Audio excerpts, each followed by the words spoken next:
In a world of ordinary fantasy football podcasts, ordinary guys rise up to bring you extraordinary analysis and entertainment.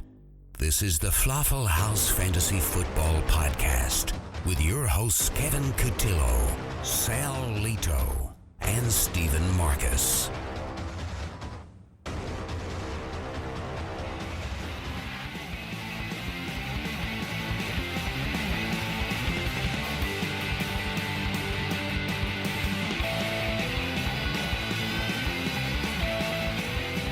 Good morning, good afternoon, and good evening. Today is Thursday, October 20th, and this is the Falafel House Fantasy Football Podcast. I am your host, Kevin Cotillo. You can follow me on Twitter as @WallyCentral. You can follow me on the Fantasy Life app as @WallyCentral. I have with me, hopefully, a little bit less depressed Steve Marcus. You feeling any better, buddy? Nope. Nope? Still no? Nope. Still no. Well, we'll have to try again next week. So, Steve, you can follow him as @SidSkeet on both Twitter and the Fantasy Life app. If you've heard the show earlier this week, Steve's been a little bit of a rough go of it this season in our league of records. So he's been a little down. I'm actually joining him on the complaint train today. That's right. I'm not very happy today either, so it should be an interesting show. Luckily, we have Sal Lito with us. Well, make room for me, boys. Make room for me on the Brian Hoyer started tonight and left with a little forearm smash. Joining us on the complaint train, you are? Yeah, not to mention I have Cameron Meredith and Jordan Howard going in falafel. Oh, boy. Losses all around, huh? So we'll get into some of the news that makes me sad. By the way, you can follow Sal on Twitter as @LitoSal, and you can follow him in the Fantasy Life app as Sal30 @Sal33. You can follow the show on the Fantasy Life app by coming to the Falafel House chat room. Check us out there. There's always someone there to give you good advice, which is great. Answer your questions or just share some jokes, post some memes, do what you do.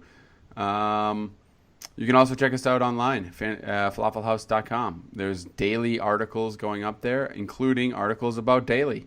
Our good friend Shai Ruxin writes for us weekly to give you a solid lineup to play. So shout out to Rob. He does a great job. I really didn't even mean that. So this should be an interesting Well, you show. missed a great opportunity to say very weekly, like a good old dad joke. Oh, yeah. You missed it. I did. Well, I'm a new dad, so I'm not as good at Working those on yet. that. I'll get better. In the meantime, tonight is the night where we go through all of the games coming up for the weekend, so we are going to do that. We will get through some news as we go, so we're not going to do the news and notes to start the show off. But I'm a little upset, guys. As you know, a win was revoked for me this week. And it hurts. Oh, we do know. It hurts a lot. It hurts bad. In Falafel, I could imagine.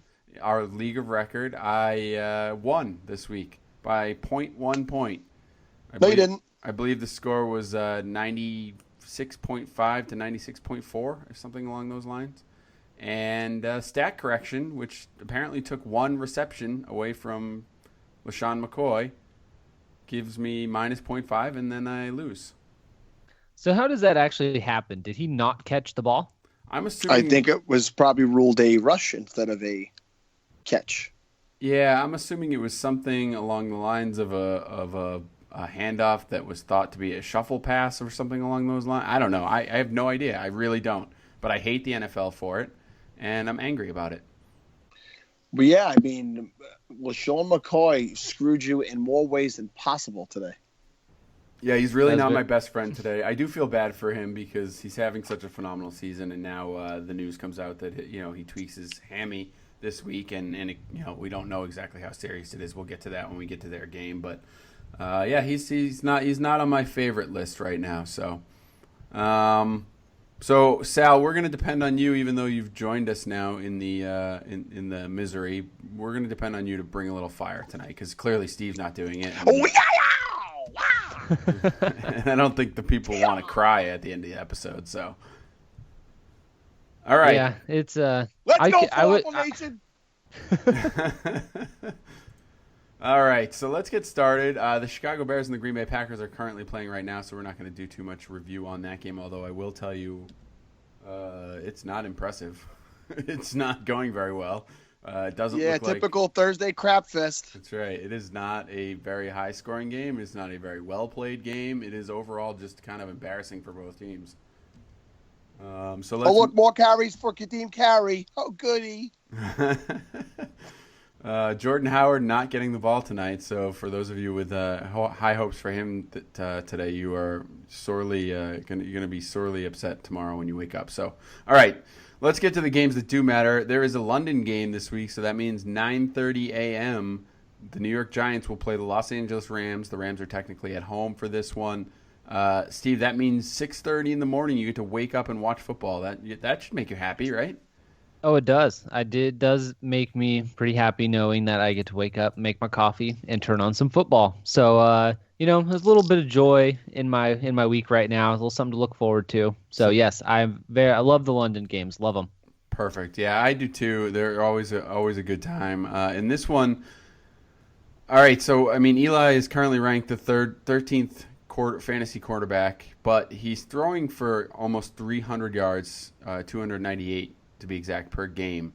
But he only has 8 touchdowns against 6 interceptions, so that's why he's ranked 13th. I guess for me, I know he hasn't been playing great from a football standpoint, but I think he has been serviceable for fantasy, and I think those touchdowns are going to start to come back. So, you saw it a little bit last week with OBJ finally getting in the end zone, or and having his big day with over 200 yards and.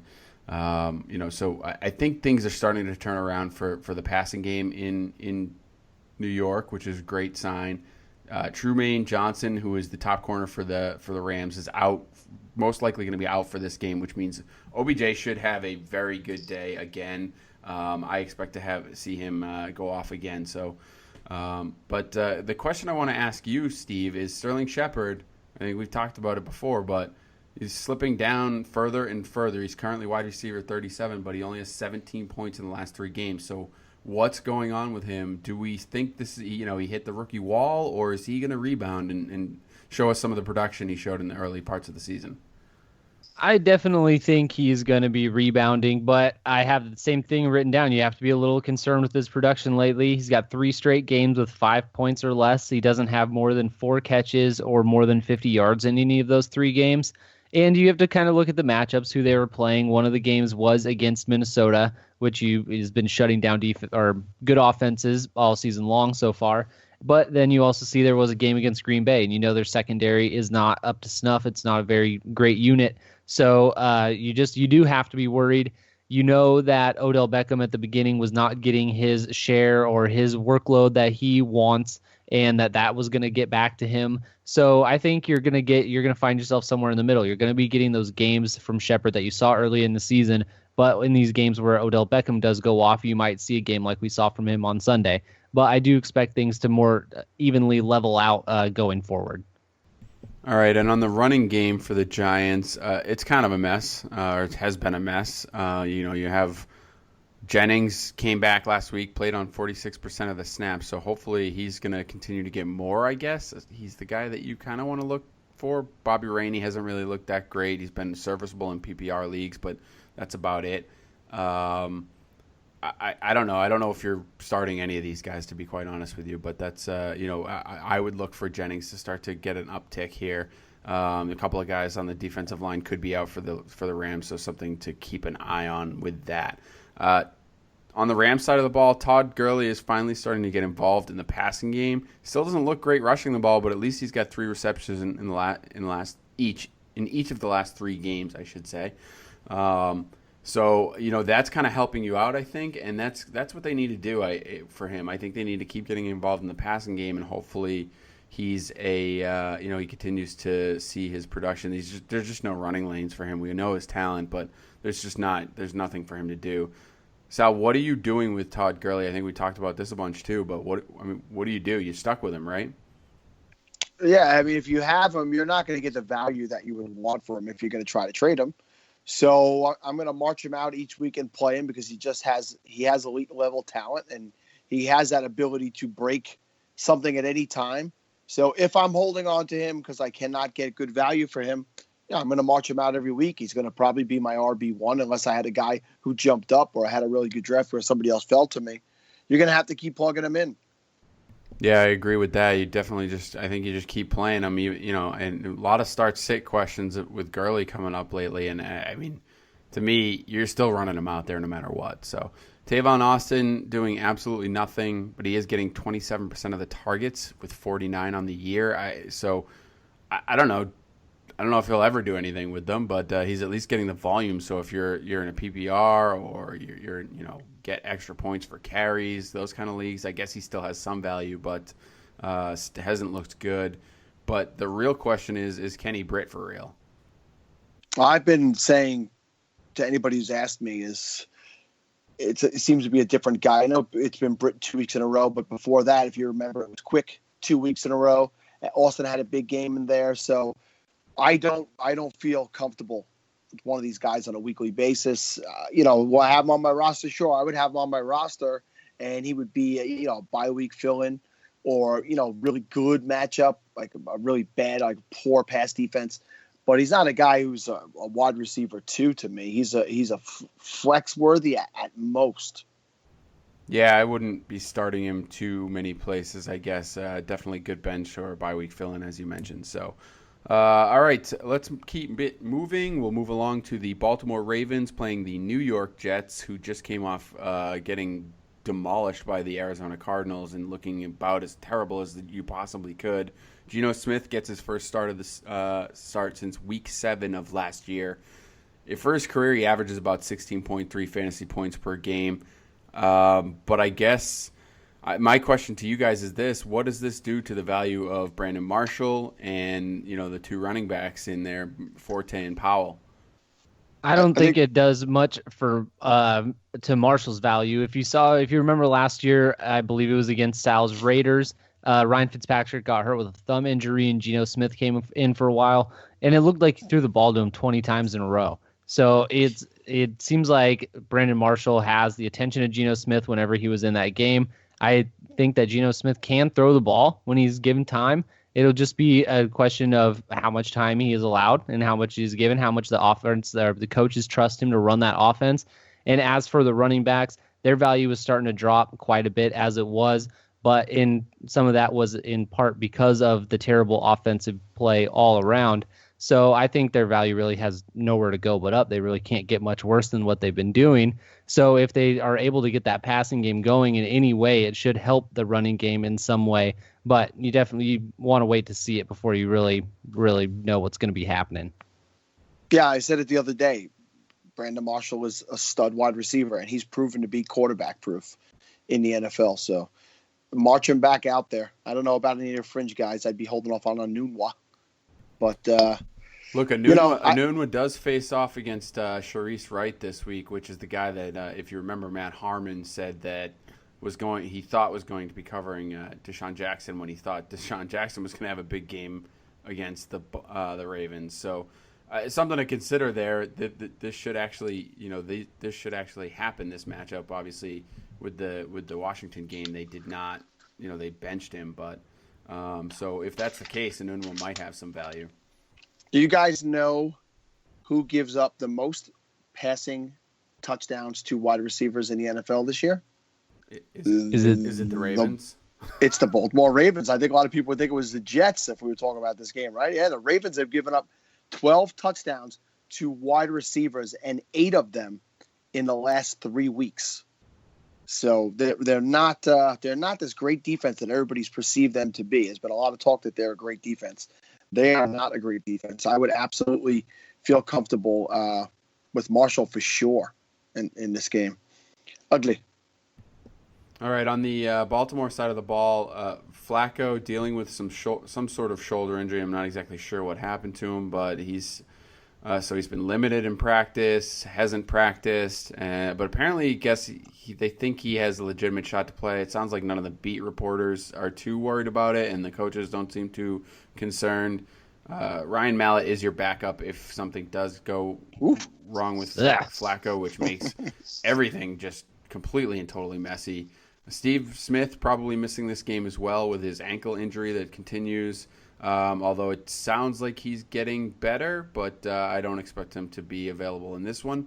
It's a little bit of an uptick for Kamar Aiken and Mike Wallace, who gets to face Revis, who basically looks slow this year. As you said, Sal, their defense hasn't been great, and they've given up a lot of touchdowns. So Wallace is a good play for me if Flacco's in. If Mallett's in, I guess he's still a good play. I don't particularly think Mallett's very good at anything, so I'm not sure. But I guess you're still going to run him out there with the chance that he gets a long bomb.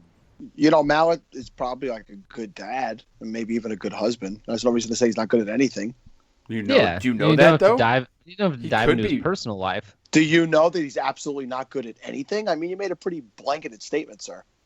Yeah, I mean, look, I'm gonna put it this way. He played in New England for a while, and I didn't hear about one good thing that he ever did. You'd think you would have heard something. So I have to believe that he's good at nothing. I'm going to have to call him up.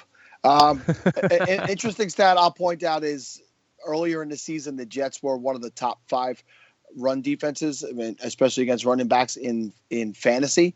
Over the last 3 weeks, they've given up 439 total yards and 5 total touchdowns to running backs. They've dropped all the way down to 20th in defending. In the first 3 weeks, they kept the top running back to 9.1, second week 9.0, third week 8.3, and in the last 3 weeks, it's been 15, 15.4, and David Johnson for 31.8 this past Monday night. So do not be afraid to start Terrence West in this game. I'm very comfortable having Terrence West in my lineup. Yeah, I don't know that I agree with you on that. And the reason I say that is because look at the running backs that they faced. I mean, I get it that they were, stout, run defense earlier in the season, and then they kind of fallen off the last 3 weeks. But you're talking about the Arizona Cardinals with David Johnson, the Pittsburgh Steelers with Le'Veon Bell, and the Seattle Seahawks with Christian Michael, who's been running incredibly well. So Terrence West has run incredibly well the last 2 weeks. Yeah, I don't think I put them on the level, but the Ravens aren't as good of a rushing team in general as the Seahawks have been over the last few years. I don't. Big name bigot. How is that a big name? How is Christian Michael a big name? I don't understand. You keep saying that. Like, I don't even know. Look, I can't even. But my point being, there's 3 good running teams right there that they played, and that kind of skews. So my point, Kev. I don't disagree with you. Those are good running backs, but my point is they have been beaten up on in the rush game the last 3 weeks. Overall, the team morale has to be down. It's just awful. It's a bad situation there. So for me, that spells a good game for Terrence West. I'm comfortable with him as an RB2 this week. And I will just say real quick, I agree with Mike Wallace. I think he's a good play. The Jets secondary, bottom 5 in touchdowns allowed and bottom 5 in completions of 40 yards or more allowed. So they give up the deep ball. No one can argue with that. So, and just so everyone's aware, in our rankings that are up on falafelhouse.com, Sal has Terrence West at 24. Steve also agrees at 24, and I am at 32. So I'm slightly lower than you guys, as evident by my defense of the Jets' defense. See what I did there? Defense and defense. That's cute. Let's move it along. Yeah. All right. Buffalo Bills will take on the Miami Dolphins. And obviously, as we talked about in the beginning here of the show here, LaShawn McCoy injures his hamstring on Wednesday. And by Thursday, it comes out that he is out of the game this week and could miss multiple weeks. And then later it came out that may or may not be true. And they're still hopeful that he may play. Look, I checked the update at 3 p.m.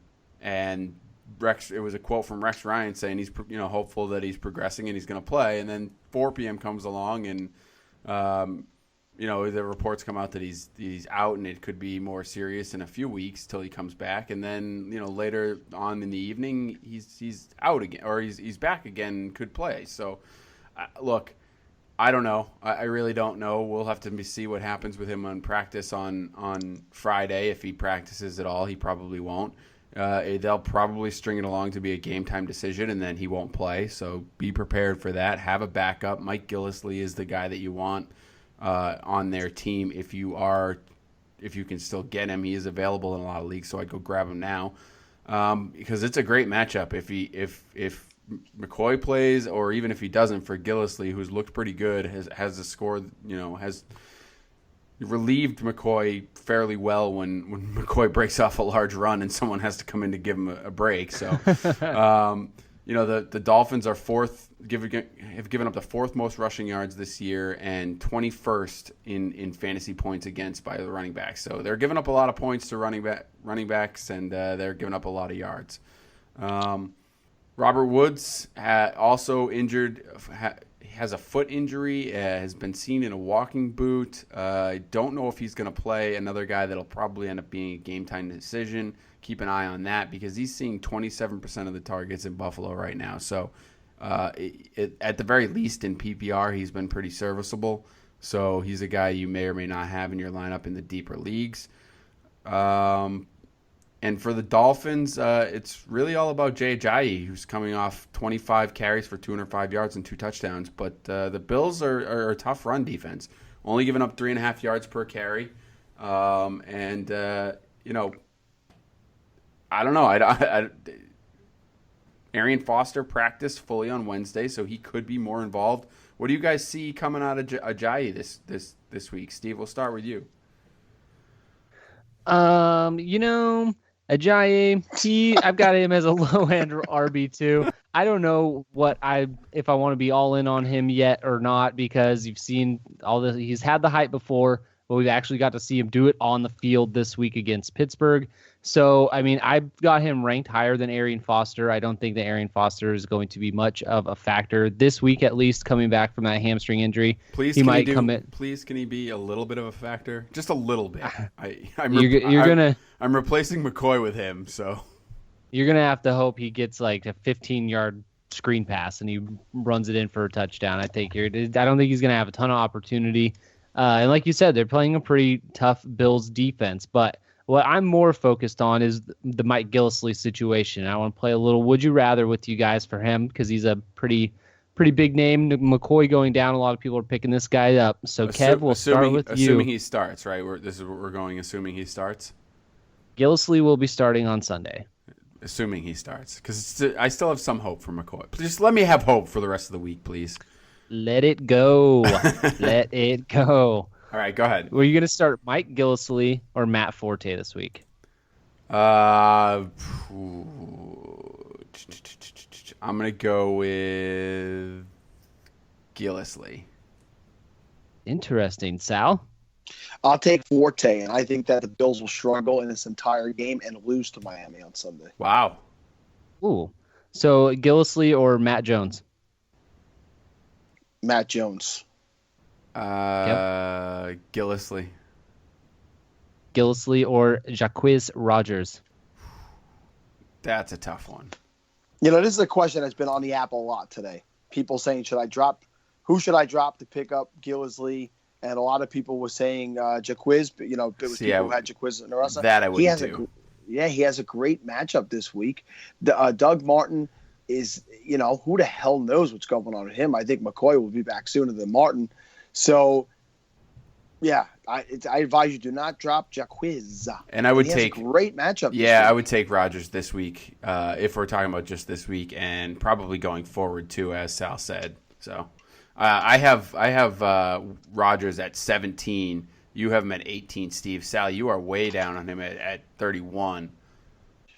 Yeah, I guess I had some friggin' brain freeze, or maybe I thought Martin was still playing, but I don't think so at that point. I definitely would move it. That's too low for me. He should be a back end running back too this week. Definitely at least a flex option. Yeah, against San Francisco, who's just been terrible against the run. So, any more, Steve? Just one more. I'll do one more. Kev, we'll start with you. Mike Gillislee or Duke Johnson? I think I'd probably go Duke No, I'm still gonna go with Gillislee. Yeah, I'll smack you. Listen, I think Duke Johnson has a good matchup. We'll get into that a little later, but it's a little close. I mean, look, I'll still go with Gillislee. All right, that's all I got. There's some hard-hitting questions. Nice work, Steve. Speaking of Duke Johnson, we'll move along to the Cleveland Browns and the Cincinnati Bengals. Cleveland Browns are good for what ails you, I think. So they're giving up the second most QB points, the 11th most running back points, the 13th most wide receiver points, and the number one points for tight ends. So if you're an offense that's struggling like the Cincinnati Bengals have been, this is great. You get to see a team that's pretty much terrible. And I don't think they're going to be any better against Cincinnati. I like a lot of your Bengals in this one, particularly Tyler Eifert, who might play this week after practicing fully on Thursday. Looks like he's probably going to be a go for the first time this season on Sunday. Look, I know a lot of people are hesitant on this, but against this defense and with the lack of red zone threat that this team has had throughout the season, I think they're going to limit his snaps. I think you're going to see limited production, but I think when they get down in the red zone, that's where he's going to be in, and I like those odds. Yeah, I mean, I wouldn't hesitate. I just don't own him. So if I owned him, I'd have him in there. But they've given up 6 touchdowns to tight ends. In 6 games, they've given up 3 touchdowns 4 times. 3 passing touchdowns, rather. 4 times, and in the other 2 they gave up 2 passing touchdowns. So if you're ever going to start Andy Dalton, this is the week to start. If you have him on your roster and he's been there, get him in this week. And I'm expecting obviously AJ Green to have top 3 to 4 day this week for wide receivers. So we spoke about this before we got on the air. I do see this as possibly a bit of a trap game for the Bengals because we were discussing survivor picks, and this was the one that Cheesy mentioned to me he would go with. And I said, it's a division game. The Browns have not been terrible. I know it's hard to say that about an 0-6 team, but they've been competitive. And a game like this scares me. So I expect there are points to be points put up by both teams. The Bengals are not phenomenal on defense this year, but it's going to be interesting. I do like Crowell over Duke Johnson in this game, though, Kevin. I'll just add. Nope. Go ahead. What you doing? Well, I was just going to say, I definitely do not. I think Duke Johnson is an interesting play as we get into the Cleveland Browns side of the ball here. Cincinnati gave up 8 catches and 2 touchdowns to James White last week. I'm not suggesting that Duke Johnson is James White or that the Bengals are the Patriots, but I do think that they can be had through the air as far as running backs. So I like Duke Johnson, especially in PPR formats this week. Bengals are 8th worst in receptions and 6th worst in receiving yards for running backs. So don't like it. I would say that Duke Johnson is probably better than James White, but I'm going to go out on a limb and say Cody Kessler is no Tom Brady. Whoa. So I think that's where that issue comes in there. So I would say So would they cancel out? Like is it close? It's close. Is it close? It's close. I mean, there's a debate there. Yeah. There is a debate to be had. So I would just say that looking at Jeremy Hill, it seems like he's practicing this week. The Cleveland Browns allow over 100 yards rushing per game, 118 yards. So you'd assume that Cleveland might, or Cincinnati rather, would get a lead in this game, and it would typically be that Jeremy Hill type of game. So if he practices fully on Friday, I think that he's a good solid play for this week too. I think he gets back in the end zone this week. All right, and Sal, I meant to ask you. You said if you have Andy Dalton in your lineup. I got a question from someone recently who's trying to decide between Andy Dalton and Drew Brees for this week. Is it a crazy question, or is it should you start Dalton? It's not a crazy question, but for me, I have Drew Brees still ranked 2 this week.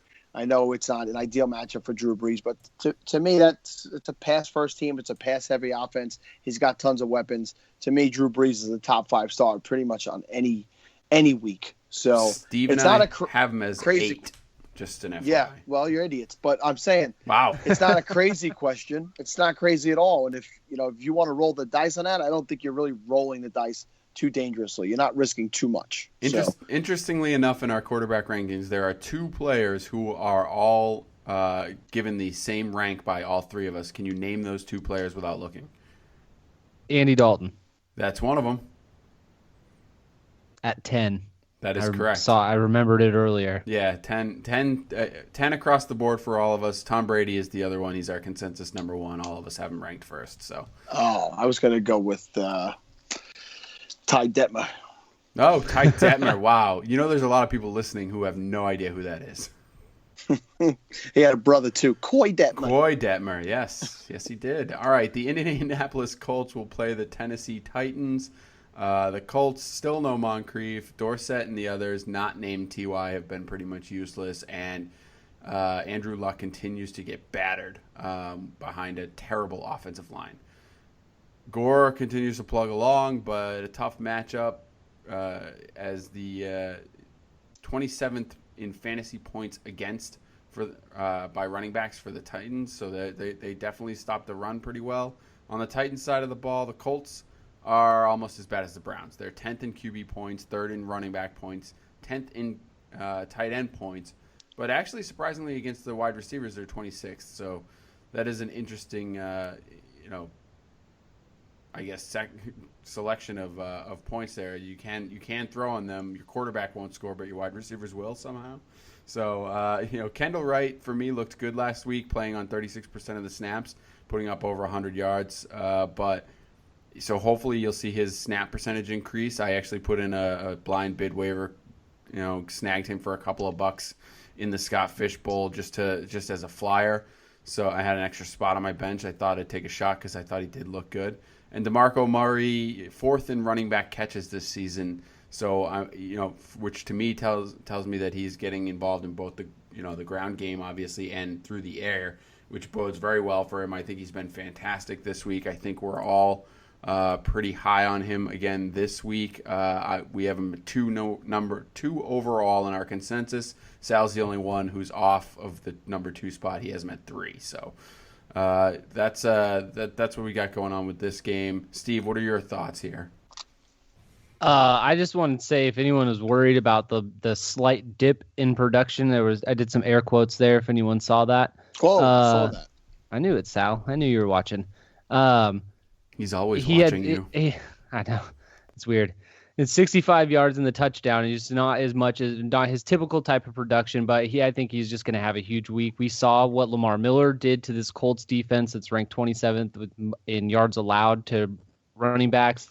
He gave up 117 rush yards a game. So DeMarco Murray is just going to have a huge game.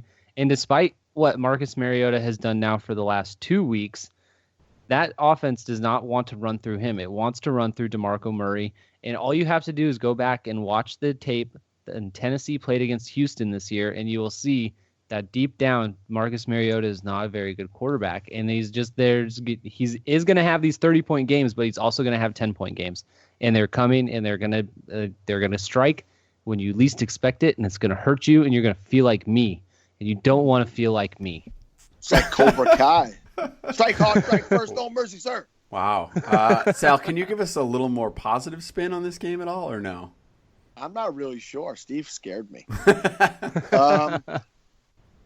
Yeah, I mean, I think an interesting play in this game is Jack Doyle. If you're looking for a guy who might get a chance to step up now that Dwayne Allen is injured, I think that he's going to be under pressure. Andrew Luck's going to be under pressure, so there might be some dump-offs to Doyle, and he might be a really effective player in this game. Who would you start this week, Steve? Would you start Mariota or Luck? I would start Andrew Luck. Boy, I'm proud. I don't know that I'd be too confident in starting anybody else in the Colts offense, but who knows? I mean, it's a high-scoring offense, and while Tennessee does have a good defense, T.Y. Hilton's a wide receiver too. Yeah, he's nicked up. It's not that I wouldn't start him if I had him, but I wouldn't be super comfortable and excited about it. But he ranked him at 14. Yeah, so he's a wide receiver too for me. I got it. I said I'd play him. I didn't say. Did I say, hey, I wouldn't play him? He's a wide receiver 37. You said you wouldn't feel comfortable starting him. To me, that means I wouldn't feel good about it, but I do it. All right. Continue I know on. It's good for me. I apologize. Continue on. Now you've broken my train of thought. I'm done. All right, then we will move along to the Minnesota Vikings taking on the Philadelphia Eagles. I guess on the Eagles side of the ball, I'm curious if you guys think you can play anyone against this Minnesota defense. There's nobody I want to start. There's nobody at all I want to start. I'm done with you for this week, Mr. Ertz. You and I are not talking right now. I'm going to end up having just ugly, brutal. Ugly. I'm going to end up having to start Ryan Matthews in a league where I lost Riddick and McCoy, and I have no alternative to put him in. But again, I'm not feeling good about it. Yeah. Go right ahead, Steven. We've got Jordan Matthews ranked as a low-end wide receiver 2, and I think that will become more of a garbage time junk play, or just getting volume, getting a lot of looks from Carson Wentz. I'm actually kind of excited to see this game. I don't really know why, because the offenses don't really wow you too much, but it should be two really good defenses playing against each other. So I'm just looking for a pretty smash mouth game. Stephon Diggs would be somebody that should be healthy coming off the bye, so I would definitely be getting him into my lineup. Yeah, you guys made fun of me for the Lane Johnson take. What was it, last week when his suspension was held up, and I said it was going to be a big deal. And then Carson Wentz went out and got sacked 5 times and knocked down 11 times. So, and that it's not getting any easier this week either against this defense. So, he looks like a scared rookie, as Sal said, and I don't know that this is going to be any better. I unfortunately have to start him in one league. It's a 2-quarterback league, and really I don't have any other flex plays that are better than him. So I'm giving it a whirl, and I'm hoping maybe he gets a couple of junk time touchdowns, as Steve said. I didn't make fun of you for that. You did. No, check the tape. I probably did. I was probably making fun of you about numerous other things, but it wasn't that. All right. Well, let's move along then. So the New Orleans Saints are going to take on the Kansas City Chiefs in Kansas City. For this game, obviously the Saints, we talked about it earlier this week, and I think last week as well. On the road, the Saints are just not as good on offense as they are at home. Not that Drew Brees has been bad, but he's been significantly better at home. But I think with this game, you're going to start your Saints, because I think that you kind of have to. Really, I mean, the majority of them are guys that you drafted and expect to play. So I don't know. What do you guys think about the Saints offense going into Kansas City? Well, I didn't start Willie Snead for Cameron Meredith tonight, so that was a great pick by me. I told you what I said about Breeze. I have him at number 2 in my quarterback rankings this week. I think he just goes out and performs. It's not an easy place to play, Kansas City, and I know when he's outside, he's not as good. But I'd be getting my Saints in there. I wouldn't worry about too many. I'd get Fleener in there. I'd definitely have Cooks. Cooks to me has looked to make the leap to be in a wide receiver 1, a guy you could be comfortable with. So I'm getting my Saints in. What are you doing, Steve? Yeah, I would say I'm getting my Saints in, at least Cooks, like you said, for sure. Kobe Fleener, just because he is a tight end in Drew Brees' offense, and it seems that he's learning the playbook. He's getting that seam route down. He's running straight forward, and these are getting the ball to him. So I've liked what he's been doing the last couple weeks. I think this is a really great game for the running backs, the Spencer Ware, Jamal Charles.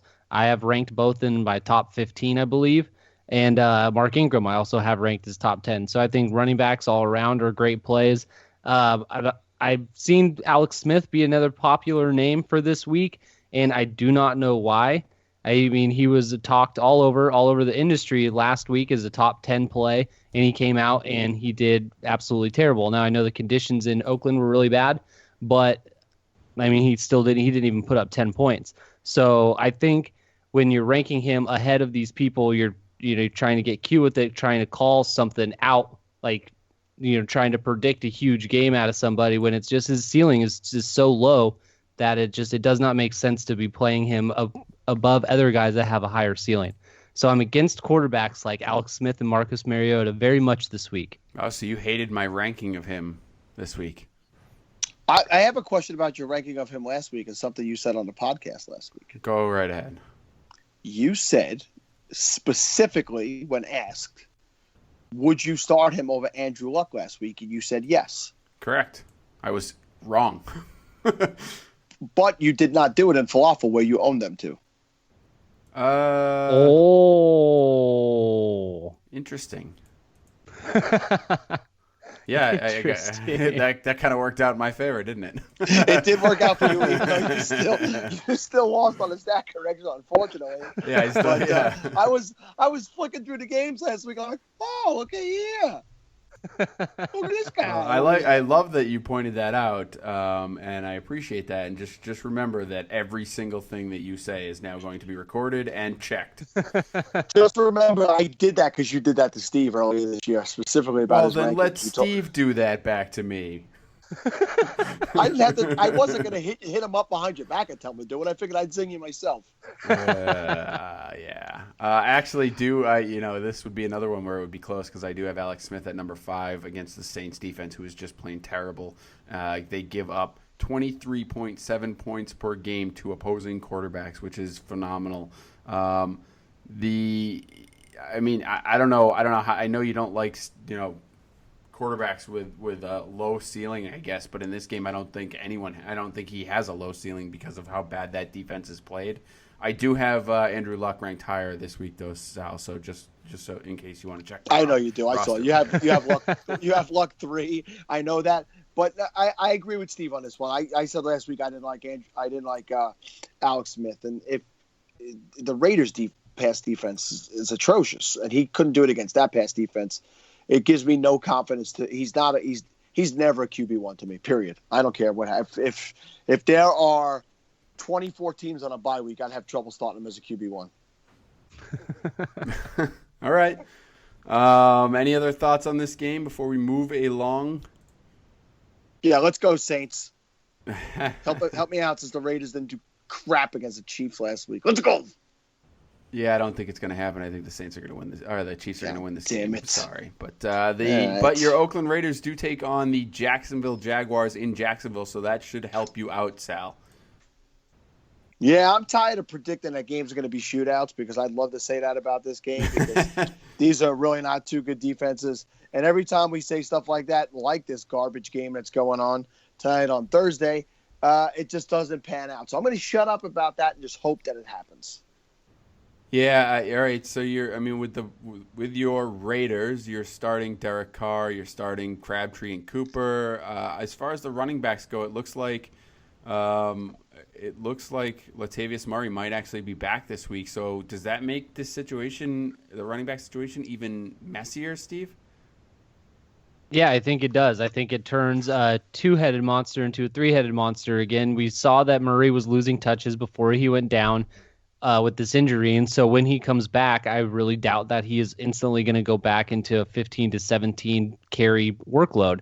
So I think this hurts the values of Washington, of Jalen Richard, and of Latavius Murray. If he's active this week and starting, I wouldn't feel comfortable starting him unless I was desperate. I know there's been a ton of injuries this week, so I know some people will have to, but I wouldn't feel comfortable starting any of these running backs for the Raiders. But all four of the wide receivers, I'm in love with all four of those guys this week. Allen Hurns, if he is going to be playing, he was held out of practice today with the shoulder injury, I believe. But other than that, I'm liking the passing game. I think these defenses are pretty bad, and I like the points. Both these offenses move through the air, and so the wide receivers are a really good play for them this week. So if Allen Hurns doesn't play, get Marquise Lee in your lineups this week. Absolutely. Definitely a great play for DFS as well, Sal. So what's going on with Yeldon and Ivory? I mean, can we count on either of these guys? It looks like all of a sudden it looked like Yeldon was going to be the lead back, and that was when Chris Ivory was healthy. And then last week happens, and all of a sudden Ivory's back on top with the majority of the carries. So what are you guys doing with these guys? Or are you not doing anything at all? Or are they just on your bench? They'd be on my bench if I had better options, but in that same league where I'm going to have to start Matthews this week, I'm going to have to put Yeldon in because of losing McCoy and Riddick. So if I have better options, I can't play around with that because it looks like it's going to be game flow and whoever just gets the hot hand, and it's a mess. God damn you, football coaches. It's not the coaches, it's the players, Sal. No, it's not. The players would go out there and play every play if they had the chance. They might suck, but they'd still go out there. All right. The Washington football team will take on the Detroit Lions in Detroit.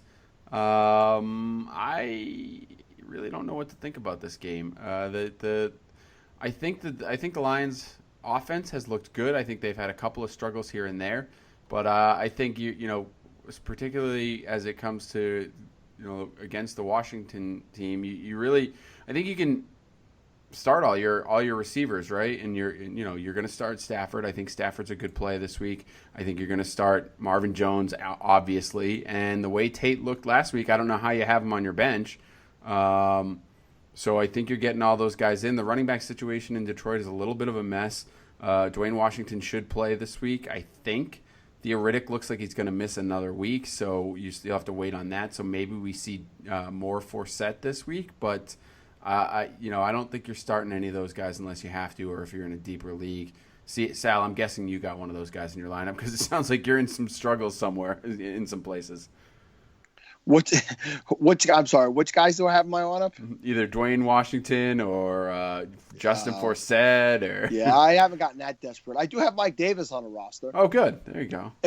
In fact, going back real quick to the Oakland game, I'll tell you how disappointed as a Raider fan I am in DeAndre Washington. I dropped him and picked up Mike Davis today. Wow. Ugh. Yeah, that's sad. Yeah. I know. I cried. I had a tear in my eye when I said it. Anquan Bolden's been pretty serviceable too with the touchdowns, getting the looks in the red zone. He caught 8 passes last week, so he's a guy that's been playing the slot, the middle of the field, and that's that kind of fits right in against where Washington can be had. They're a little bit better on the outside than they are inside the hash mark. So he's a guy that's an interesting play for me. Steve, what do you think? I would have to agree. I'm an Anquan Bolden fan. I have him on my falafel team. He's actually done pretty well for me, so I do agree with that. He's a wide receiver 36 right now in a 0.5 PPR, so he's a low-end wide receiver 3 in a 12-team league. So he's somebody that you can rely on. He's got a higher floor than most wide receiver 3s, in my opinion. But what I'm most interested in is seeing what Cousins is going to do in Detroit. Typically not a great road quarterback, but Washington quietly 5th in the NFL in passing. They are going against a Detroit team that is 10th most, has given up the 10th most passing yards per game, and they've allowed a league-high 17 receiving touchdowns. So I'm interested to see how Cousins does. I think this is going to be a good week for Deshaun Jackson, who's had a rough start to the year. He dropped a touchdown pass last week. But I think he's going to be a really good play and probably a really good DFS play. I haven't seen what his price is yet this week, but it'd be someone that I'd be looking to get in that type of lineup as well. Yeah, it's $1.380. You can get him for $1.380 over there in DraftKings. Well, that's not bad. Yeah. Listen, they've given up the most touchdowns to tight ends, right? The most touchdowns to quarterbacks, the third most touchdowns to wide receivers, but they've given up 0 touchdowns to running backs. So it's kind of strange. Start these guys if you got them. Just keep your eye on Djax because he's got a shoulder thing going on. But Garcon and Crowder are really nice plays, and even Vernon Davis is a nice play in this game. Well, yeah, it's important to look. Go ahead, Kev. You got something. I was just going to say, assuming that Jordan Reed doesn't play, obviously.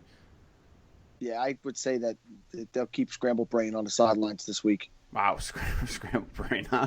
That's fun.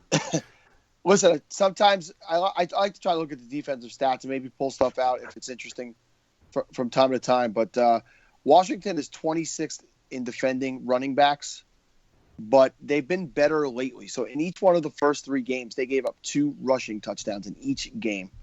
Over the last 3 weeks, they've only given up 1 total touchdown to running backs. So sometimes when you look at it and say, oh, the 26, they're bad all season, you got to maybe look at a little bit of a smaller size and see if they're turning it around a little bit. They've definitely played better over the last 3 weeks. So since it's probably going to be a committee and you're really not sure, unless you're absolutely desperate, Steve, I would not be playing any Detroit running back myself this week. I concur wholeheartedly, my friend. And just a quick note on Matt Jones. It seems like he has a good game, then a bad game, good game, then a bad game, good game, then a bad game, and he had a great game last week. So just throwing that out there, you may see some struggles this week. Come on, good game. Come on, good game. All right, finally the 4 o'clock game. San Diego Chargers are traveling to Atlanta to take on the Falcons. Steve, we had a little bit of a conversation about this game earlier, where you seem to think that this is a game where the Chargers are going to put up some points. Yeah, absolutely. I think this is a game. We were talking about the point spread and how the Falcons are favored by 6.5 points. And I think that I would take the Chargers in that game. I think in all of the games this year, the Chargers have been in it. They have not been blown out in any of these games.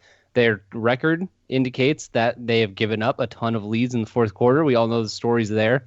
So I think that the Chargers have the type of offense that can keep up with the Falcons. Both of these teams are top 12 in passing yards. I think the Falcons are either second or first. And both of these teams' defense are bottom 10 in passing yards allowed. So the strengths of these teams can be had by the defenses of the other side. I like Julio Jones. Obviously, you're going to start. Mohamed Sanu, he's got some flex appeal this week, although he hasn't really been very productive. And then I also really like Tyrell Williams this week, too, because Travis Benjamin's been dealing with an injury throughout the week. And I think that Tyrell Williams and both tight ends I've got ranked very high as well. So I just think this is the game we're going to see a ton of points in. Usually always high-scoring games in Atlanta. So I'm starting as many people as I can from this one. Yeah, we have I was just going to say we have Gates at 10, it looks like, and Henry at 5 in our consensus ranks here. So we think both are tight end ones this week. So go ahead, Sal. I just looked up the defensive stats for this game, and I wrote down nothing. There's nothing to write down. I don't think either team plays defense. So I absolutely agree. Start everybody. Start your fringe players. Get them all in there. Start Danny Woodhead, for Christ's sake. He might even do something this game. No? That would be, yeah. It might be tough. All right, let's. So that's it. Basically, the news. I'll do it. The news from this game is start all of the people playing from this game, even Danny Woodhead. You heard it. You heard it from Sal. Tampa Bay Buccaneers will take on the San Francisco 49ers in San Francisco. We talked about this game a little bit, just in the fact that how good this matchup is for Jacquizz Rodgers, really, for a guy who's taking over for Doug Martin, who's obviously not going to play. He re-injured his hamstring or had a setback, I guess is what they actually said, the week before the bye week somehow, and now he's out. As Sal mentioned earlier, you really just don't know with him anymore what's going to happen because it's an injury that he already had one setback with, which means he could have another. It's just going to be tough, very tough. I was almost trading for him yesterday. I was going to offer a deal for Martin in falafel, and I just couldn't. I kept waiting, and I'm glad I waited. That news came out. So, Kev, just real quick, the Niners, the last 3 games versus running backs, 575 yards and 7 touchdowns in the last 3 games. That it's his absolute slam dunk matchup. I'm terrible for ranking you so low, kid. I'm sorry, sir. I'm sorry. So someone who is very much smarter than you is going to help us out with that, actually, Sal. And since you ranked him 31st, I think he's talking to you specifically here. We have our people who are smarter than you segment. Is that what we're calling it still? Or people that are smaller? It seems to fit. It seems to fit. Although they are, like we mentioned on the last podcast, they are 0 for 2 so far. Yeah, so unfortunately, we got a lot of pressure. They're definitely 0 for 2. However, we do have from the Fantasy Footballers podcast, Mike the Hitman Wright, coming to give us some thoughts on this game and specifically Jacquizz Rodgers. So hopefully he will turn it around. What's happening, falafelers, wafflers, everybody out there? This is Mike Wright from the Fantasy Footballers podcast, a guy that I want to play this weekend. Jacquizz Rodgers. Look, Doug Martin is already out. He's been ruled out. The hamstring is retweaked. Last week we saw Jacquizz Rodgers against the Carolina Panthers, who are still a decent run defense, right? We know the secondary is a little rough right now, but their run defense is still strong. Jacquizz Rodgers, 30 carries, over 100 yards, and 5 receptions to go along with that. Dirk Cutter wanted to establish the run. He wanted to pull a little bit back from Jameis Winston, and he went with Rodgers as the workhorse. Now Rodgers gets to take on the San Francisco 49ers, who are dead last as a rushing defense. They're allowing over 170 yards on the ground every single week. So I love Rodgers as a plug-and-play running back 2, who even has that running back 1 upside. So that's my my hot take for running backs this week. Have a good one. All right, so thank you to Mike Wright.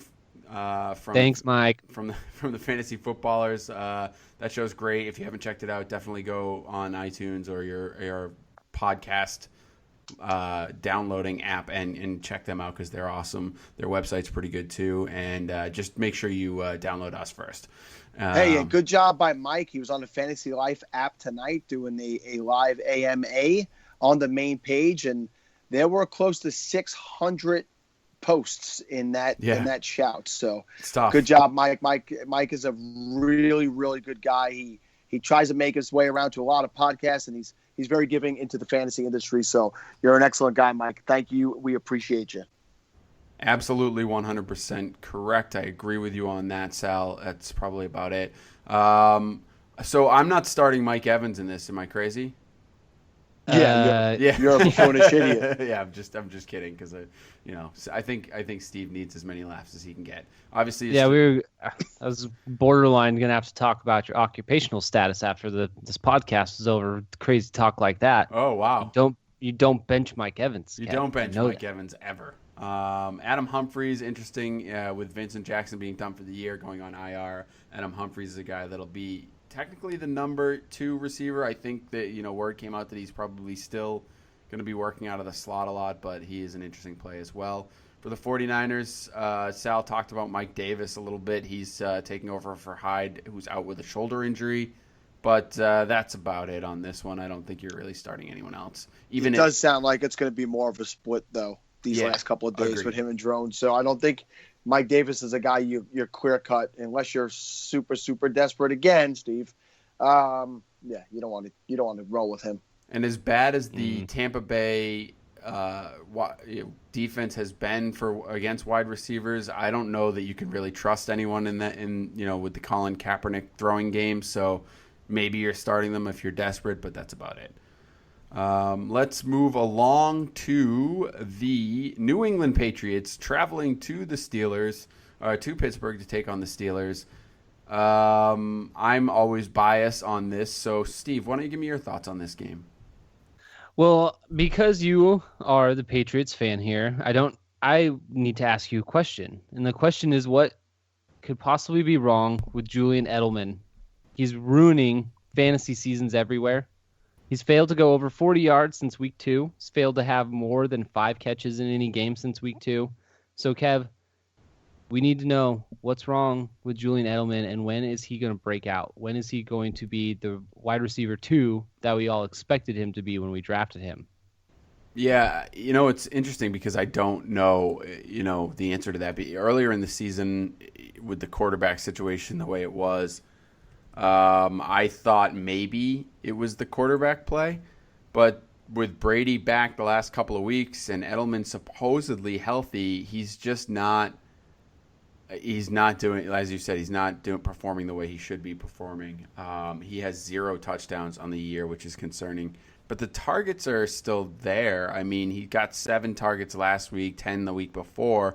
So, those are the 2 Brady games. So he's still getting targeted. He's just not making the catches, and he hasn't broken away. And I think that, to me, is the biggest thing that I'm noticing. He's not breaking away. So one of Edelman's biggest strengths is obviously he's a PPR guy. He gets a lot of targets and usually has a lot of receptions.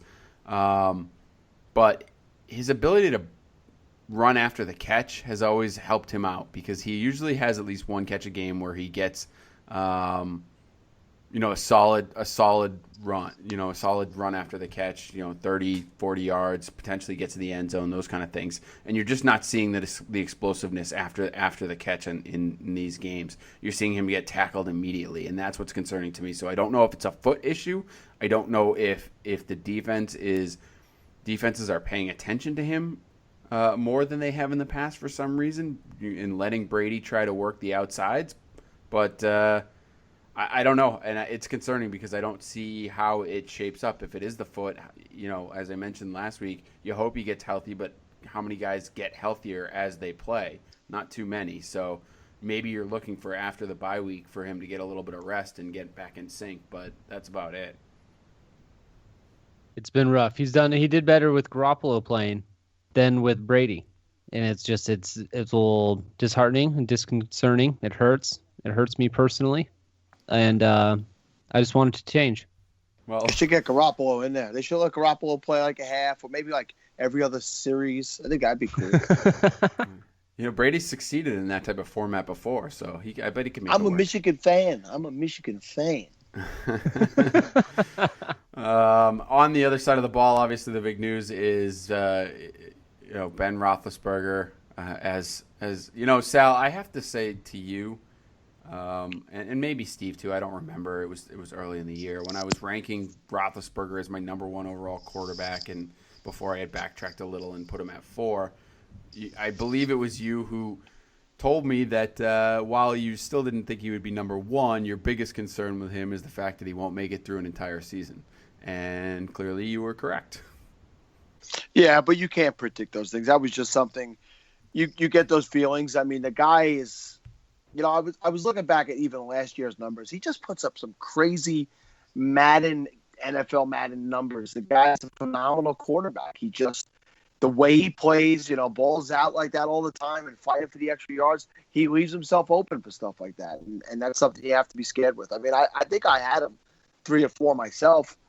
It's a shame. But I've pointed out this stat a couple of times this week, and I will absolutely give credit to Matthew Berry, who said it on his podcast, because people are, like the Titanic, they're jumping off the ship left and right with Antonio Brown. LaRon Landry he started and finished only one game as the starter last year, just one game. And in that game, Antonio Brown had 6 catches for 124 yards. When he wasn't doing well, Mike Vick was the quarterback. So before you go selling him, I saw guys say, you got to sell low. This is the best wide receiver in the NFL. And I'm a big Odell Beckham Jr. fan in this talent. Antonio Brown's the best. Do not sell this guy. He will make things happen. He can make things happen. You'll be really sorry that you sold him. Yeah, I can't argue with that. I think it's crazy to try and sell him. And yeah, there's no way I'm selling Antonio Brown if I don't have to. For maybe if you need bench, I guess. I don't know. You can't get rid of him. Landry Jones will be the starter, obviously. I think what it does do is hurt the other guys, right? Eli Rogers, Jesse James, Sammy Coates, because I don't know how much you're going to be able to trust them. One of them might have a decent game. The Patriots secondary is pretty solid, but one of them might, at least get in the end zone or have a decent, a few catches in a decent game, but I don't know how you're trusting any of those guys. Yeah, I totally agree. I wouldn't feel comfortable starting anyone else other than Antonio Brown and Le'Veon Bell this week from that lineup. So I think, but I do think that Le'Veon Bell is going to be somewhat, I won't say helped because losing Ben Roethlisberger doesn't help, but I think they are going to lean on him a little bit more in the run game. They're not going to let Landry Jones throw as much as they let Ben Roethlisberger throw. So you should see an uptick in the rushing production, at least from Le'Veon Bell this week. And so, just a little something to look forward to. But I totally agree with the periphery players there. Yep. So Seattle Seahawks will travel to Arizona on the Sunday night game at 8:30 to take on the Arizona Cardinals. In this game, it looks like Carson Palmer was banged up again playing the Jets last week, but it does look like he's on track to play. John Brown, another guy that was injured. I'm not even sure they've listed what exactly is wrong with him. But he is a guy you're going to want to monitor to see if he's going to be playing through this game. And I think you can safely say that you're going to start David Johnson, although the Seahawks are giving only 3.3 yards per carry. But David Johnson is just so active in that offense that it doesn't really matter. Even if he only gets 3.3 yards per carry, they're going to run the ball a lot and they're going to use him in the passing game. He's just so good. I think that that's really it. I mean, I'm not looking to any of these guys on the Cardinals side of the ball as far as must starts aside from David Johnson. I mean, I think you're probably going to get Larry Fitzgerald in your lineup because where you drafted him, you probably have to. But I don't like any of the other players in this, to be quite honest with you. If I have other choices, I'm certainly going with them. On the Seahawks side of the ball, Jimmy Graham, to me, is a must start. He's looked phenomenal. I think he's a big threat in the red zone. I think he's, hopefully he's getting in the end zone this week because he's just such a big force. And I don't know that the Seahawks have been good against the tight ends, but I just don't know that anyone can stop him the way he's playing right now. As far as Russell Wilson and Christian Michael, I think you're starting them, although I'm not loving the Christian Michael matchup. Some have called me a big name bigot, so I guess maybe that's why. And then the wide receivers, the Cardinals have been good against the pass, so I'm not liking too many of these wide receivers for the Seahawks. What about you, Sal? I'll have Doug Baldwin in. I think Baldwin and Larry Fitzgerald will be in the lineups if I have them. Fitzgerald's a savvy guy. He's such a smart football player that even in matchups like this, he finds ways to get open, and they can put him in different positions. Baldwin's a great possession guy and gets a ton of targets, so he's a guy I'd be comfortable playing. I'm excited to watch this game. I think I might skip the podcast Sunday night because this is a great standalone game. I think that Arizona has righted their ship somewhat, and I expect Arizona to win this game and take back the righted position. I think that they're the best team in that division this year. And it's just going to be a really good game, a good NFL football game, not so much fantasy, but yeah. So you guys let me know how that podcast goes.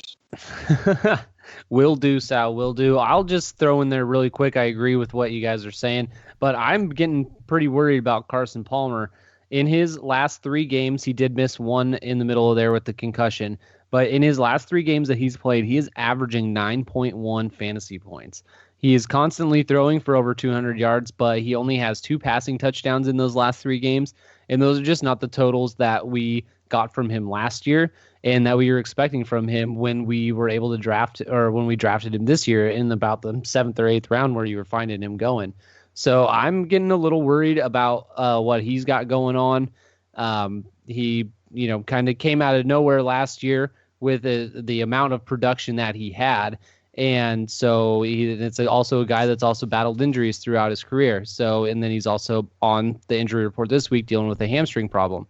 So I'm getting a little bit worried. He is not an every week must start like he was last year.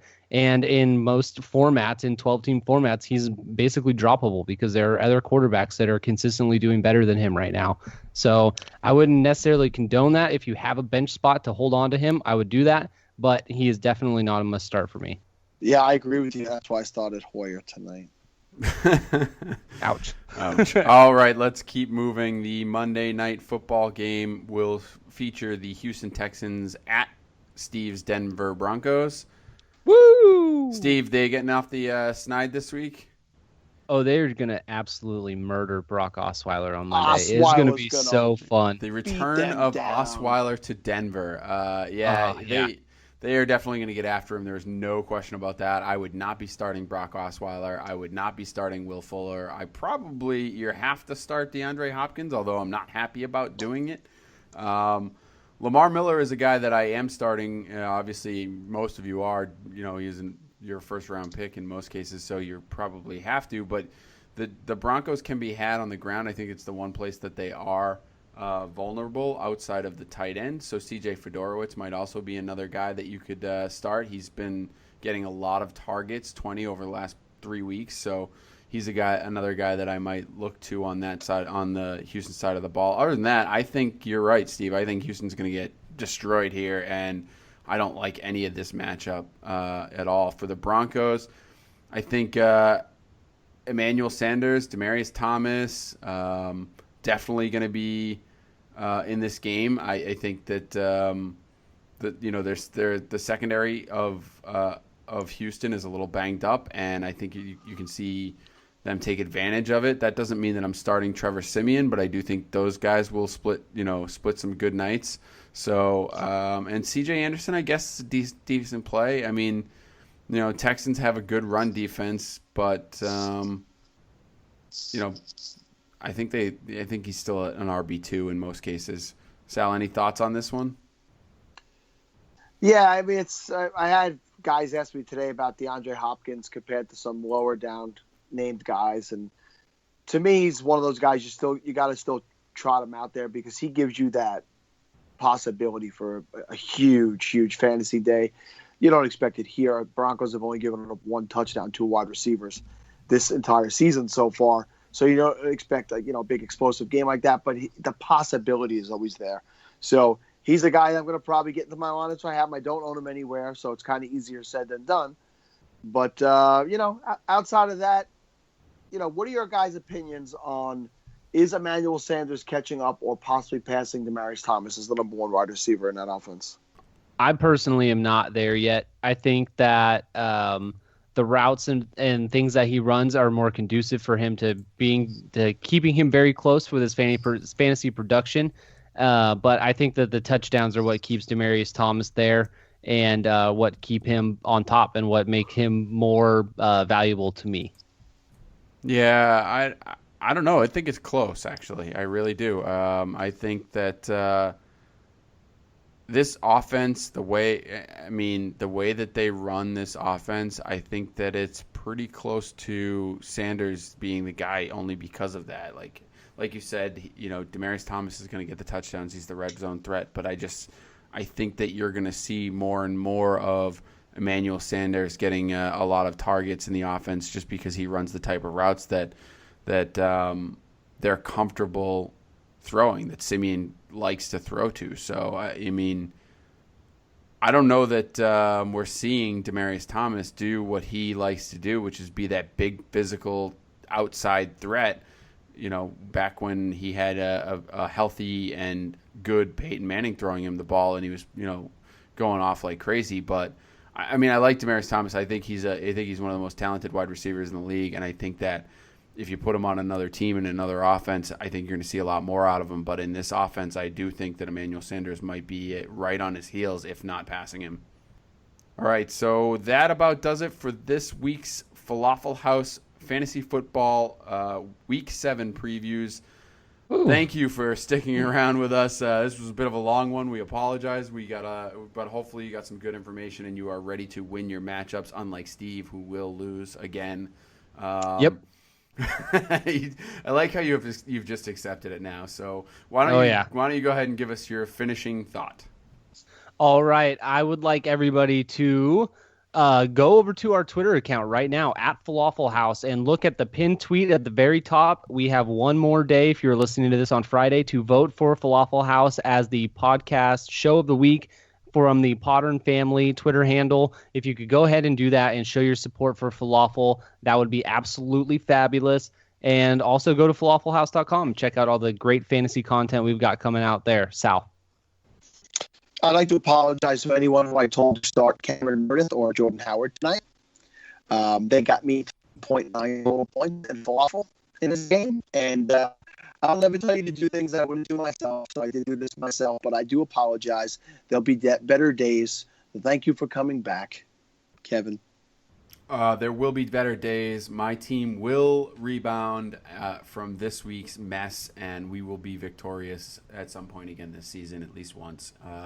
For me, I just want to remind everyone that we do love reviews, so if you could head over to iTunes and review us, that would be great. Or if you get your podcast from somewhere else, that would also be fantastic. So we'd like to hear what you think, and that would be very helpful to us. And until next time, which will be Monday morning, I think that's it. Steve. Monday morning rain is. Oh, I thought we were done. I'm sorry. Go ahead. Steve. Was that a Sal Maroon 5 cover? Is that what that was? Sometimes to share some skin. Please hit the button. Please hit the button now.